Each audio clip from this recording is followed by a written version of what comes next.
Hello and welcome. This is Yakaloid coming at you with the very first video review for GameYaks.com. Today, we'll be reviewing the much anticipated sequel to the 2009 hit Final Fantasy XIII, Final Fantasy XIII-2.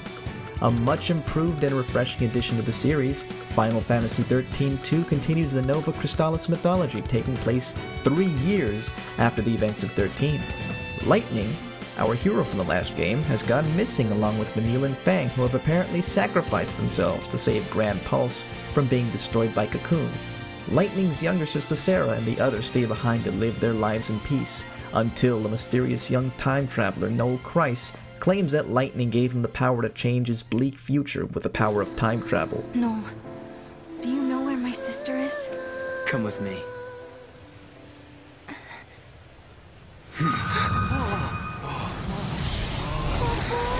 What's happening?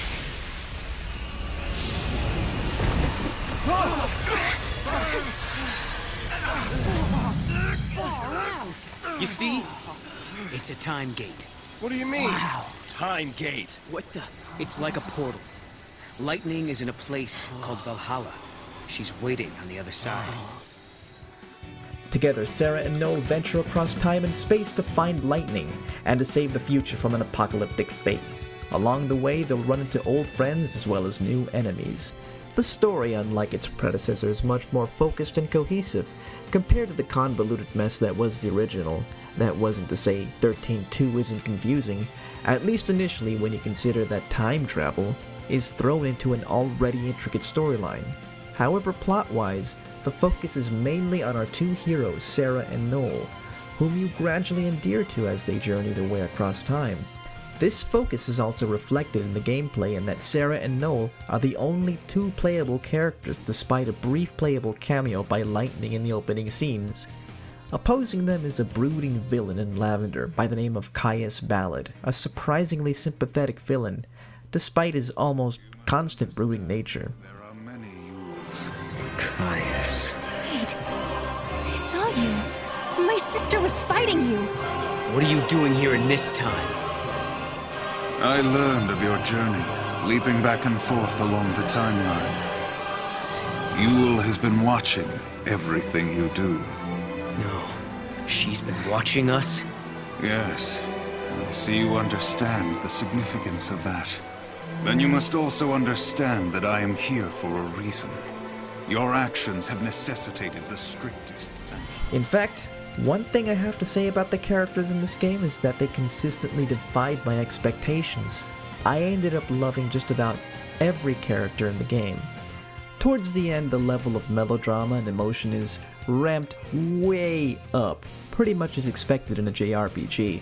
Sometimes it can become a little too much, and it's certainly not the deepest plot I've ever seen in a video game.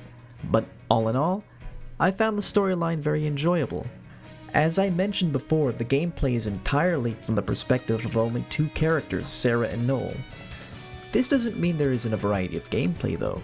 The game updated the active battle system of previous Final Fantasy games by adding paradigm shifts.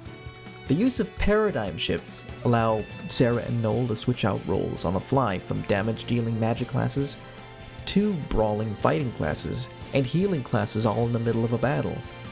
This solves the problem of adding variety to the fact that you're only using two characters in the entire game.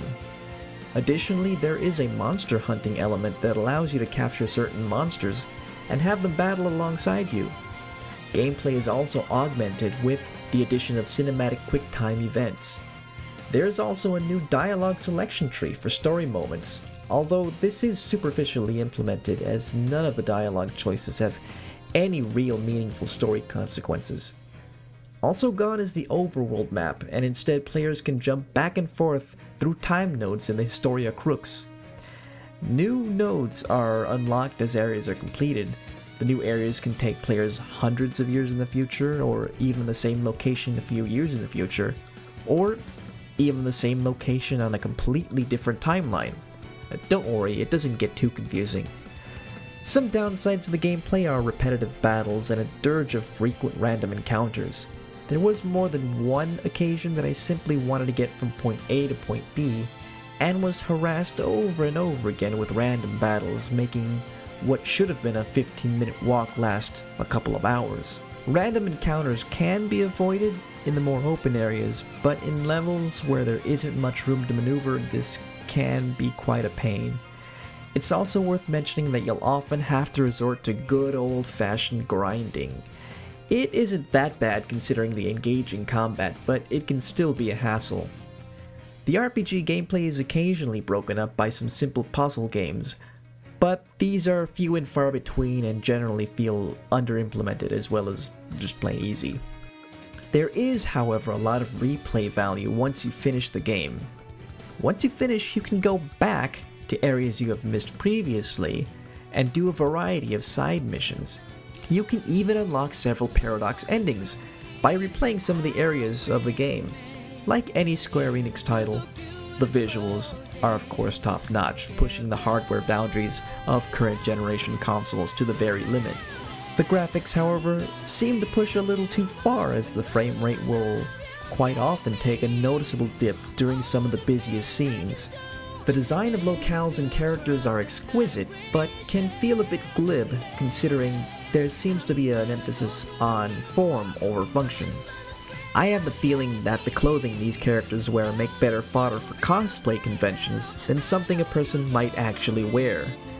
The audio is a real mixed bag. The music selection can range from the epic orchestral numbers you've come to expect from big budget Final Fantasy games, to rousing emotional pop songs, to downright awful and mediocre J-pop and this weird screamo.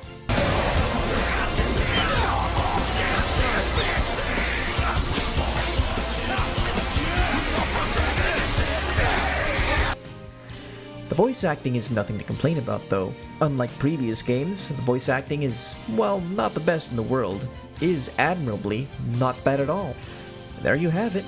Despite its flaws, Final Fantasy XIII-2 is a vast improvement over the much maligned 13. If you were a fan of Final Fantasy XIII, then this game is a definite must-play. Fans will be greatly rewarded with a myriad of cameos and callbacks to the original. To anyone who hasn't played 13, the story can seem a bit confusing, at least at first. But it does stay focused on the story of Sarah and Noel enough for newcomers to be taken in by those characters. I gave the game 4 out of 5 stars. Thank you for watching. From GameYaks.com, this is Yakaloy signing off. Kupo.